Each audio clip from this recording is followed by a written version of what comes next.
ನಮ್ಮ ಈ ನಿಂಬಿಯ ಬನದ ಮ್ಯಾಗ ಪುಟ ಒಂದು ಇದರ ಕಾರ್ಯಕ್ರಮಕ್ಕೆ ಬಂದಿರುವಂಥ ಎಲ್ಲ ನಮ್ಮ ಪ್ರೀತಿಯ ಮಾಧ್ಯಮ ಮಿತ್ರರಿಗೆ ಹಾಗೂ ಬಂದಿರುವಂಥ ಎಲ್ಲ ಹಿರಿಯರಿಗೂ ನಮಸ್ಕಾರ. ಬಂದಿದ್ದಕ್ಕೆ ಎಲ್ರಿಗೂ ತುಂಬ ಧನ್ಯವಾದಗಳು. ನಮ್ಮ ಇಡೀ ತಂಡದ ಪರವಾಗಿ ನಿಮ್ಮೆಲ್ರಿಗೂ ಧನ್ಯವಾದ ಹೇಳಲಿಕ್ಕೆ ಇಷ್ಟಪಡ್ತೀನಿ.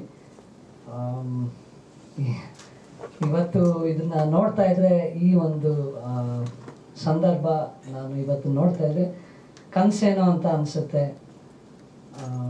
ಹೇಳ್ತಾರೆ ಮಿರಾಕಲ್ಸ್ ಹ್ಯಾಪನ್ ಇನ್ ಲೈಫ್ ಅಂತ. ನನ್ನ ಲೈಫಿನ ಒಂದು ಬಹು ಮುಖ್ಯ ಮಿರಾಕಲ್ ನನ್ನ ನಿಂಬಿಯ ಬನದ ಮ್ಯಾಗ.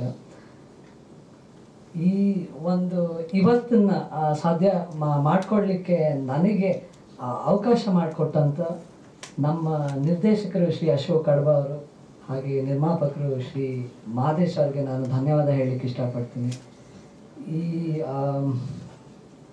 ನನಗೆ ಈ ಅವಕಾಶ ಕೊಟ್ಟಿದ್ದನ್ನು ನಾನು ಯಾವತ್ತೂ ನಾನು ಜೀವನ ಪರ್ಯಂತ ನಾನು ಮರೆಯಲ್ಲ.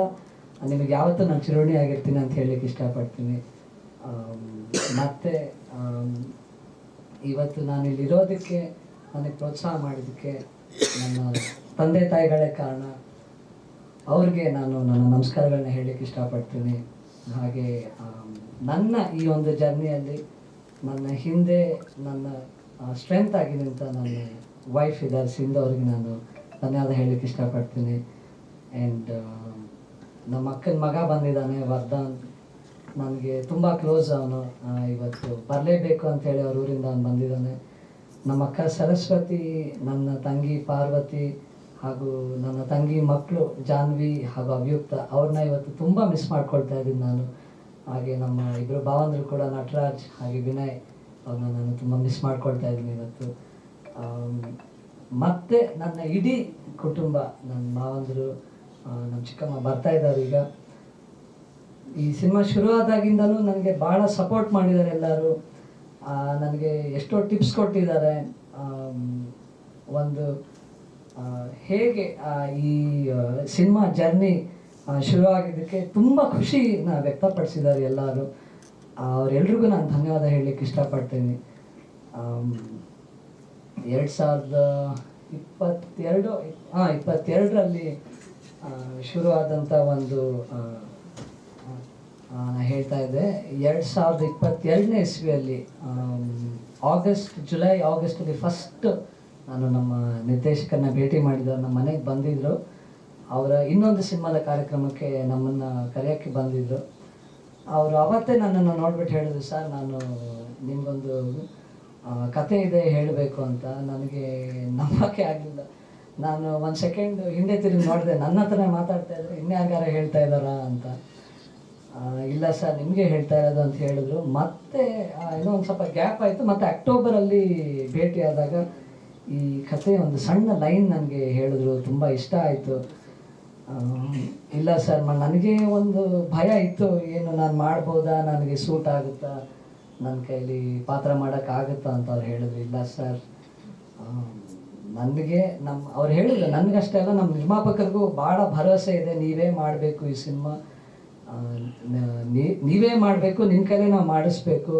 ಅವರೊಂದು ತುಂಬ ದೊಡ್ಡ ಮಾತು ಹೇಳಿದ್ರು, ಅಕಸ್ಮಾತ್ ನೀವು ಮಾಡಲ್ಲ ಅಂತಂದರೆ ಈ ಕತೆ ನಾನು ಬೇರೆ ಯಾರ ಜೊತೆನೂ ಮಾಡಲ್ಲ ಅಂತ ಹೇಳಿದ್ರು. ಅದೇ ನನಗೆ ತುಂಬ ಒಂದು ಕಾನ್ಫಿಡೆನ್ಸ್ನ ನನಗೆ ಕೊಡ್ತು. ಆಮೇಲೆ ವಿಶೇಷ ಏನಂದರೆ ಅವರು ಪ್ರತಿಯೊಂದು ಹಂತದಲ್ಲೂ ನನ್ನನ್ನು ಇನ್ವಾಲ್ವ್ ಮಾಡಿಕೊಂಡ್ರು. ಸ್ಕ್ರಿಪ್ಟ್ ಡೆವಲಪ್ ಮಾಡಬೇಕಾದ್ರೆ, ಡೈಲಾಗ್ಸ್ ಬರಿಬೇಕಾದ್ರೆ, ಲೊಕೇಶನ್ ಡಿಸ್ಕಷನ್ ಮಾಡಬೇಕಾದ್ರೆ, ಮಿಕ್ಕಿದ ಕಾಸ್ಟ್ನ ಡಿಸೈಡ್ ಮಾಡಬೇಕಂದ್ರೆ, ಪ್ರತಿಯೊಂದಕ್ಕೂ ಅದು ನನಗೆ ತುಂಬ ಖುಷಿ ಕೊಡ್ತು, ತುಂಬ ಕಾನ್ಫಿಡೆನ್ಸು ಕೊಡ್ತು. ನಾನು ಇದನ್ನು ಯಾಕೆ ಹೇಳ್ತಾ ಇದ್ದೀನಿ ಅಂದರೆ, ನಾನಷ್ಟೇ ಅಲ್ಲ, ನಮ್ಮ ಸಿನಿಮಾಲ್ಲಿ ಕೆಲಸ ಮಾಡಿರೋ ಪಾತ್ರ ಮಾಡಿರೋ ಪ್ರತಿಯೊಬ್ಬರಿಗೂ ಅವರು ಎಲ್ಲ ಒಂದು ಅಂಶದಲ್ಲೂ ಅವರು ಇನ್ವಾಲ್ವ್ ಮಾಡ್ತಾಯಿದ್ರು. ನಮಗೆಲ್ಲೋ ಅದು ತುಂಬ ಕಾನ್ಫಿಡೆನ್ಸ್ ಕೊಡ್ತು, ನಾವು ಇನ್ನೂ ಚೆನ್ನಾಗಿ ಪರ್ಫಾರ್ಮ್ ಮಾಡಲಿಕ್ಕೆ, ನಮಗಿನ್ನೂ ಕಾನ್ಫಿಡೆನ್ಸ್ ತೊಗೊಳ್ಲಿಕ್ಕೆ ತುಂಬ ಅದು ಹೆಲ್ಪ್ ಮಾಡ್ತು. ನಮಗೆ ಹೆಂಗಾಗ್ಬಿಡೋಣ ಒಂದೊಂದ್ಸಲಿ ನಾವು ಡೈಲಾಗ್ ಪೇಪರ್ ಇಟ್ಕೊಂಡು ಸರ್ ಹಿಂಗೆ ಬೇಡ ಹಂಗೆ ಬೇಡ ಅಂತ ಹೇಳ್ಬೇಡ, ಆಮೇಲೆ ಯೋಚನೆ ಮಾಡ್ತೀವಿ, ಅಯ್ಯೋ ನಾನು ಹೇಳ್ಬೇಕಾಗಿತ್ತಾ ಬೇಡವಾ ಅಂತ. ಬಟ್ ಏನೇ ಹೇಳಿದ್ರು, ಏನೇ ಸಜೆಷನ್ ಕೊಟ್ಟರು ಭಾಳ ಓಪನ್ ಆಗಿ ಅಕ್ಸೆಪ್ಟ್ ಮಾಡೋರು. ಒಂದು ಎಲ್ಲರೂ ಹೇಳ್ತಾರೆ, ನಾನು ಹೇಳ್ತೀನಿ, ನಮ್ಮ ತಂಡಕ್ಕೆ ನಾವೊಂದು ಫ್ಯಾಮಿಲಿ ಥರ ಆದ್ವಿ ನಾವು. ಭಾಗ ಒಂದರ ಆಲ್ಮೋಸ್ಟ್ ಫುಲ್ ಪೋರ್ಷನ್ನು ನಾವು ಚಿಕ್ಕಮಂಗ್ಳೂರಿನಲ್ಲೇ ಶೂಟ್ ಮಾಡಿರೋದು. ಶೂಟಿಂಗ್ ಮುಗಿದು ಎಲ್ಲ ಅಲ್ಲೇ ಇರ್ತಾ ಇದ್ರಿಂದ ಸುಮಾರು ಕಾಲ ಶೂಟಿಂಗ್ ಬಿಟ್ಟು ಕೂಡ ಪರ್ಸ್ನಲ್ ಆಗಿ ಕಾಲ ಕಳೆದಿದ್ದೀವಿ ಎಲ್ಲರೂ. ತುಂಬ ಒಳ್ಳೆ ಟೈಮ್ ಸ್ಪೆಂಡ್ ಮಾಡಿದ್ವಿ, ಭಾಳ ಖುಷಿ ಇದೆ. ನನ್ನ ತಂಡದ ಮೇಲೆ ನನಗೆ ತುಂಬಾ ಹೆಮ್ಮೆ ಇದೆ. ಹಾಗೆ ಮತ್ತೊಮ್ಮೆ ಈ ಒಂದು ಅವಕಾಶನ ನನಗೆ ಕಲ್ಪಿಸ್ಕೊಟ್ಟಿದ್ದಕ್ಕೆ ನಾನು ಜೀವನ ಪರ್ಯಂತ ನಾನು ಚಿರೋಣಿಯಾಗಿರ್ತೀನಿ. ನಮ್ಮ ತಂಡದ ಬಗ್ಗೆ ನಾನು ಮಾತಾಡಲೇಬೇಕು. ಡೈರೆಕ್ಟರ್ ಅಶೋಕ್ ಸರ್ ಹೇಳಿದೆ, ಪ್ರೊಡ್ಯೂಸರ್ ಮಾದೇಶ್ ಸರ್ ಹೇಳಿದೆ, ನಮ್ಮ DOP ಸಿದ್ದು ಸರ್ ಇದ್ದಾರೆ, ಮ್ಯೂಸಿಕ್ ಆರನ್ ಕಾರ್ತಿಕ್ ಹಾಗೂ ಪ್ರವೀಣ್ ಶ್ರೀನಿವಾಸ್ ಅನ್ನೋರು 4 ಹಾಡು ಅವರಿಬ್ಬರು ಸೇರ್ಕೊಂಡು ಮಾಡಿದ್ದಾರೆ. ಹಾಗೆ ನಮ್ಮ ಸಿನಿಮಾ ನೋಡಿದವರಲ್ಲಿ ಸಾಕಷ್ಟು ಜನ ಭಾಳ ಪ್ರಶಂಸೆ ಮಾಡಿದಂಥ ಬ್ಯಾಕ್ಗ್ರೌಂಡ್ ಮ್ಯೂಸಿಕ್ ಹಿನ್ನೆಲೆ ಸಂಗೀತನ ಪಳನಿ ಸೇನಾಪತಿ ಅವರು ಕೊಟ್ಟಿದ್ದಾರೆ. ಎಡಿಟಿಂಗ್ ಬಂದು ಕುಮಾರ್ ಅವರು ಮಾಡಿದ್ದಾರೆ. DI ಧನುಷ್ ಸ್ಟುಡಿಯೋಸ್ ಅಂತ ಧನುಷ್ ಅವರು ಮಾಡಿದ್ದಾರೆ. ಹಾಗೆ ನಮ್ಮ ತಂಡಕ್ಕೆ ಹಿರಿಯರಾದಂಥ ರಾಮಣ್ಣ ಅನ್ನೋರು ಒಬ್ಬರು ನಮ್ಮನ್ನು ತುಂಬ ಚೆನ್ನಾಗಿ ನೋಡಿಕೊಂಡ್ರು. ಪ್ರೊಡಕ್ಷನ್ ಇನ್ಚಾರ್ಜ್ ಅವ್ರನ್ನ ನಮ್ಮ ಇಡೀ ತಂಡ ನಾವು ಯಾವತ್ತೂ ನಾವು ಮರೆಯಲ್ಲ. ಇನ್ನು ಮಿಕ್ಕಿದ ಎಲ್ಲ ಟೀಮ್ ಮೆಂಬರ್ಸು ಎಲ್ಲರೂ ಭಾಳ ಕೋಆಪ್ರೇಟ್ ಮಾಡಿದ್ದಾರೆ. ಕೆಲವೊಂದು ಕಷ್ಟವಾದ ಲೊಕೇಶನ್ಸ್ಲೆಲ್ಲ ನಾವು ಶೂಟ್ ಮಾಡಿದ್ವಿ. ಹತ್ತಬೇಕಾಗಿತ್ತು, ಇಳಿಬೇಕಾಗಿತ್ತು, ಮಳೆ ಬರ್ತಾಯಿತ್ತು, ಜಾರ್ತಾಯಿತ್ತು, ಜಿಗಣೆಗಳಿತ್ತು, ತುಂಬ ಕಚ್ಚಿಸ್ಕೊಂಡಿದ್ವಿ ಎಲ್ಲರೂ. ನಾವು ಜೋಕ್ ಮಾಡ್ತಿದ್ವಿ, ಏನು ಸರ್ ನಿಮ್ಮ ಸಿನಿಮಾ ಶೂಟಿಂಗ್ ಮಾಡೋಕೆ ರಕ್ತನೇ ಸುರಿಸ್ಬಿಟ್ವಿ ನಾವೆಲ್ಲರೂ ಅಂತ. ಅದನ್ನೆಲ್ಲ ನಾವು ಯಾವತ್ತೂ ಮರೆಯೋದೇ ಇಲ್ಲ. ಕ್ಯಾಮ್ರಾ ಟೀಮು ಪಾಪ ಎಷ್ಟೋ ಡಿಫಿಕಲ್ಟ್ ಒಂದಷ್ಟು ಜಾಗಗಳಲ್ಲಿ ಹತ್ತು ಇಳಿದು ನದಿ ದಾಟಿ ಸಾಕಷ್ಟು ಕಷ್ಟಪಟ್ಟು ಕೆಲಸ ಮಾಡಿದ್ದಾರೆ. ಅದನ್ನೆಲ್ಲ ನಾನು ಯಾವತ್ತೂ ಮರೆಯಲ್ಲ. ಮುಂದಕ್ಕೆ ನನ್ನ ಜೊತೆ ಪಾತ್ರ ಮಾಡಿರುವಂಥ ತಂಡ, ಅನುಷಾ ಅವರು ಹೇಳಿದ್ರು 25 ವರ್ಷದ ನಂತರ ನಮ್ಮ ಸಿನಿಮಾಗೆ ಪಾತ್ರ ಮಾಡೋಕ್ಕೆ ಸುನಾದ್ ರಾಜ್ ಸರ್ ಅವರು ನಮ್ಮ ತಂಡನ ಸೇರಿಕೊಂಡ್ರು. ತುಂಬ ಥ್ಯಾಂಕ್ಸ್ ಸರ್. ನಾವು ತುಂಬ ಒಳ್ಳೆ ಟೈಮ್ ಸ್ಪೆಂಡ್ ಮಾಡಿದ್ದೀವಿ ಶೂಟಿಂಗ್ ಟೈಮಲ್ಲಿ, ಪ್ರಮೋಷನ್ಸ್ ಟೈಮಲ್ಲಿ ಎಲ್ಲ. Thank you very much sir.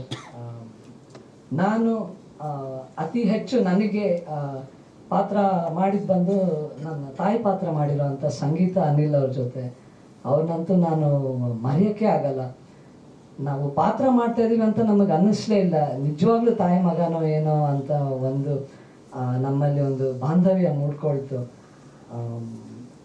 ನಾವು ಸಾಕಷ್ಟು ಹೆಸರುಗಳನ್ನ ತಗೊಂಡ್ವಿ ಅವರ ಪಾತ್ರಕ್ಕೆ. ಆರ್ಟಿಸ್ಟ್ ಚೂಸ್ ಮಾಡೋಕ್ಕೆ ಮುಂಚೆ ಕೊನೆಗೆ ಇಲ್ಲ ಅವರೇ ಸರಿ ಹೋಗ್ತಾರೆ ಅಂಥೇಳಿ ಸಾಕಷ್ಟು ಹೇಳ್ಕೊಟ್ರು ನನಗೆ ಶೂಟಿಂಗಲ್ಲಿ. ಡೈಲಾಗ್ಸು ಹೇಳೋದು, ಇಲ್ಲ ಎಕ್ಸ್ಪ್ರೆಷನ್ಸು ಇವೆಲ್ಲ. ಆಮೇಲೆ ಹೀರೋಯಿನ್ ಕ್ಯಾರೆಕ್ಟರ್ ತನುಶ್ರೀ ಅವರು ಮಾಡಿದ್ದಾರೆ, ಅವ್ರಿಗೂ ಇದು ಮೊದಲನೇ ಸಿನಿಮಾ. ಹಾಗೆ ತ್ರಿಷಾ ಅನ್ನೋರೊಬ್ಬರು ಇದರಲ್ಲಿ ಪಾತ್ರ ಮಾಡಿದ್ದಾರೆ, ಅವ್ರಿಗೂ ಮೊದಲನೇ ಸಿನಿಮಾ. ಭಾಳ ಒಳ್ಳೆ ಪಾತ್ರ ಮಾಡಿದ್ದಾರೆ ಅವರು ಹೊಸಬ್ರು ಅಂತ ಅನ್ಸೋದೇ ಇಲ್ಲ, ಅಷ್ಟು ಚೆನ್ನಾಗಿ ಪಾತ್ರ ಮಾಡಿದ್ದಾರೆ. ಮತ್ತು ಹಿರಿಯ ಕಲಾವಿದರಾದಂಥ ಪದ್ಮಾ ವಸಂತಿ ಅಮ್ಮ ಅವ್ರು ಮಾಡಿದ್ದಾರೆ, ಮೂಗ್ ಸುರೇಶ್ ಸರ್ ಮಾಡಿದ್ದಾರೆ. ಹಾಗೆ ಇನ್ನೊಬ್ಬರು ಹಿರಿಯ ಕಲಾವಿದರು ಸಂದೀಪ್ ಮಲಾನಿ ಅವರು ಇಲ್ಲೇ ಕೂತಿದ್ದಾರೆ. ಅವರಿಂದ ನಾನು ಸಾಕಷ್ಟು ಕಲ್ತಿದ್ದೀನಿ.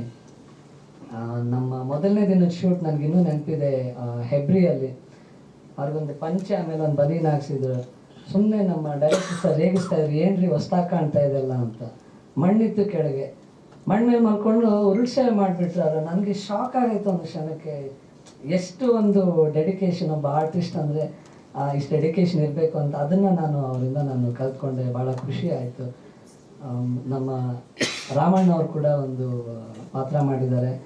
ಹಾಗೆ ನಮ್ಮ ಚಿಕ್ಕಮಂಗ್ಳೂರಿನ ಮೂರ್ತಿಯವರು, ಹಾಗೆ ರಘು ಅವರು ವಕೀಲರು ಅವರು ನಮ್ಮ ಸಿನಿಮಾದಲ್ಲಿ ಪಾತ್ರ ಮಾಡಿದ್ದಾರೆ. ಮತ್ತು ಚಿಕ್ಕಮಂಗ್ಳೂರಿನ ಸಾಕಷ್ಟು ಒಂದು ಲೋಕಲ್ ಕಲಾವಿದರಿಗೆ ನಮ್ಮ ಡೈರೆಕ್ಟರ್ ಸರ್ ಅವಕಾಶ ಕೊಟ್ಟಿದ್ದಾರೆ. ಅದು ತುಂಬ ಖುಷಿ ಇದೆ, ಅವರಿಗೂ ತುಂಬ ಖುಷಿ ಇದೆ. ನೀವು ನಿಮ್ಮೂರಿಂದ ನಿಮ್ಮ ಕಲಾವಿದ್ರಿಗೆ ಕರ್ಕೊಂಬರೋದು ಬದಲು ಇಲ್ಲಿನ ಒಂದು ಲೋಕಲ್ ಕಲಾವಿದರಿಗೆ ನೀವು ಅವಕಾಶ ಕೊಟ್ಟಿದ್ದೀರಾ ಅಂತ ಅವರು ಭಾಳ ಖುಷಿಪಟ್ಟರು. ಪಾತ್ರ ಮಾಡೋದಲ್ಲದೆ ನಮ್ಮ ಶೂಟಿಂಗ್ ಟೈಮಲ್ಲೆಲ್ಲ ಸಾಕಷ್ಟು ನಮಗೆ ಕೋಆಪ್ರೇಟ್ ಮಾಡಿ ನಮಗೆ ಒಂದು ಸ್ಟ್ರೆಂತ್ ಆಗಿ ನಿಂತ್ಕೊಂಡು ನಮ್ಮ ಶೂಟಿಂಗ್ನ ಅವರು ಕಂಪ್ಲೀಟ್ ಮಾಡಲಿಕ್ಕೆ ನಮಗೆಲ್ಲ ಭಾಳ ಹೆಲ್ಪ್ ಮಾಡಿದ್ರು. ಇನ್ನೂ ಸಾಕಷ್ಟಿದೆ ಮಾತಾಡೋಕ್ಕೆ. ನನಗೆ ಹೇಳ್ತಾರೆ ಮಾತಾಡೋಕ್ಕೆ ಶುರು ಮಾಡಿ ನಿಲ್ಸೋದೆ. ನಮ್ಮ ತಾತ ಹೇಳೋರು, ಎಲ್ಲ ಮಾತಾಡಿ ನಿಂತಿರಿ, ನೋಡಿ ಹೆಂಗೆ ಲೆಕ್ಚರ್ ಹೊಡಿತಾನೆ ಅಂತ. ಇನ್ನೂ ಮಾತಾಡೋಕ್ಕೆ ಇನ್ನೂ ತುಂಬ ಇದೆ. ಬೇರೆ ಸಂದರ್ಭಗಳಲ್ಲಿ ಮಾತಾಡೋಣ, ಇನ್ನಷ್ಟು ಹಂಚ್ಕೊಳ್ಳೋಣ. ಸರ್, ಇದು ಕತೆ ಬಂದು ಒಬ್ಬ ತಾಯಿ ಮಗನ ಬಾಂಧವ್ಯ ಹೇಳುವಂಥ ಒಂದು ಕತೆ ಸರ್. ಕಾರಣಾಂತರಗಳಿಂದ ಚಿಕ್ಕ ಮಗು, ಒಂದು 2-3 ವಯಸ್ಸಿನ ಮಗುನ ತಾಯಿ ದೂರ ಇಡ್ತಾಳೆ, ದೂರ ಬೆಳೆಸ್ತಾಳೆ. ಮತ್ತು ಅವಳಿಗೆ ಗೊತ್ತಿರಲ್ಲ ಎಲ್ಲಿ ಬೆಳೀತಾ ಇದೆ ಮಗು ಅಂತ. 25 ವರ್ಷದ ನಂತರ ತಾಯಿನ ಹುಡ್ಕೊಂಡು ಮಗ ಮತ್ತೆ ಊರಿಗೆ ಬರ್ತಾನೆ. ಅವನ ಊರು ಬೆಂಗಾಡಿಗೆ, ಅವನ ಊರಿಗೆ ಅವನ ತಾಯಿ ಹತ್ರ ಅವನು ಬರ್ತಾನೆ. ಬಂದಾಗ ಏನಾಗುತ್ತೆ ಅಲ್ಲಿ, ಕೆಲವೊಂದು ಘಟನೆಗಳು ನಡೀತೆ, ಹೇಗಾಗುತ್ತೆ, ಅವನು ಯಾಕೆ ಬಂದ, ಏನಾಗುತ್ತೆ ಅನ್ನೋದೇ ಕತೆ ಸರ್.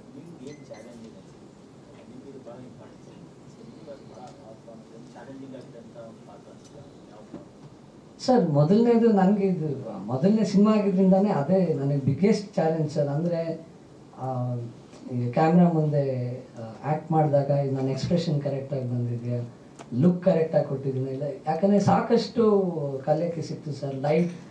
ಈಗ ಲೈಟ್ ಫ್ರೇಮಲ್ಲಿ ಲೈಟಲ್ಲೇ ಇರಬೇಕು. ಆಮೇಲೆ ಈಗ ಅವರು ಕೆಲವೊಂದ್ಸಲಿ ನನಗೆ ಪ್ರೊಫೈಲ್ ಹೀಗೆ ನಡ್ಕೊಂಬರ್ಬೇಕು, ಹಾಗೆ ನಡ್ಕೊಂಬರ್ಬೇಕು, ಎಲ್ಲಿ ಸ್ಟಾಪ್ ಮಾಡಬೇಕು, ಸಾಕಷ್ಟು ಎಲ್ಲದನ್ನು ಒಂದು ಚಾಲೆಂಜ್ ಅನ್ನೋದಕ್ಕಿಂತ ಒಂದು ಲರ್ನಿಂಗ್ ಪ್ರೋಸೆಸ್ ಸರ್ ಇದು. ಚಾಲೆಂಜ್ನ ಅವರು ಭಾಳ ಸುಲಭ ಮಾಡಿಕೊಟ್ರು ಸರ್ ನನಗೆ ನಮ್ಮ ನಿರ್ದೇಶಕರು. ಅವ್ರು ಹೇಳಿದ್ದು ಹಾಗೆ, ಏನು ನೀವು ಬೇರೆ ಥರ ಮಾಡೋಕ್ಕೆ ಹೋಗ್ಬೇಡಿ ಸರ್, ನೀವು ಸಹಜವಾಗಿ ಹೇಗಿರ್ತೀರೋ ಹಾಗೆ ಪಾತ್ರ ಮಾಡಿ, ನೀವು ಹೇಗೆ ಮಾತಾಡ್ತೀರೋ ಹಾಗೆ ಮಾತಾಡಿ. ಅದು ಬಿಟ್ಟು ಡೈಲಾಗ್ಸ್ ಕೂಡ ಭಾಳ ಈಸಿಯಾಗಿದೆ ಅಂತ ನನಗೆ ಅನ್ನಿಸ್ತು ಸರ್. ಅಂದರೆ ಏನೋ ಕಲ್ತ್ಕೊಂಡು ಬಹುಶಃ ಏನಂದರೆ ಈ ಪಿಕ್ಚರ್ಗೆ ಆ ಥರ ಡಿಫಿಕಲ್ಟ್ ಡೈಲಾಗ್ಸ್ ಏನೂ ಬೇಕಾಗಿರಲಿಲ್ಲ, ಅದಕ್ಕೋಸ್ಕರ ಅವರು ಆ ಥರ ಏನೂ ಸ್ಕ್ರಿಪ್ಟಲ್ಲಿ ಬರ್ಕೊಂಡಿರಲಿಲ್ಲ. ಆಮೇಲೆ ಅವರು ಸ್ಕ್ರಿಪ್ಟ್ ಪೇಪರ್ ಕೊಟ್ಟು ಹೇಳೋರು ನಮಗೆ, ಸರ್ ಇದು ಬರೀ ರೆಫರೆನ್ಸ್ ಅಷ್ಟೇ, ನೀವು ಇದನ್ನೇ ಹೇಳಬೇಕು ಅಂತಿಲ್ಲ, ನನಗೆ ಅರ್ಥ ಬಂದು ನಮಗೆ ಬರಬೇಕಷ್ಟೇ ನಿಮ್ಮ ಡೈಲಾಗಲ್ಲಿ, ನಿಮಗೆ ಹೇಗೆ ಕಂಫರ್ಟಬಲ್ ಆಗುತ್ತೆ ಹೇಳಿ ಅಂತ. ನಮಗೆ ಭಾಳ ಭಯ ಇತ್ತು ಸರ್, ಅದನ್ನ ಮಾತ್ರ ನಾನು ಹೇಳ್ತೀನಿ. ಏನೋ ಮಾಡ್ತೀನಿ ಅಂತ ಬಂದ್ಬಿಟ್ನಪ್ಪ, ಚೆನ್ನಾಗಿ ಬರುತ್ತೆ ಇಲ್ವೋ, ಚೆನ್ನಾಗಿ ಆಗದಿದ್ರೆ ಏನು ಮಾಡಬೇಕು ಅಂತ. ಬಟ್ ಅದಕ್ಕೆ ಆ ಭಯನ ಹೋಗ್ಲಾಡ್ಸೋಕ್ಕೆ ಸಾಕಷ್ಟು ಸಪೋರ್ಟ್ ಮಾಡಿದ್ರು ಸರ್.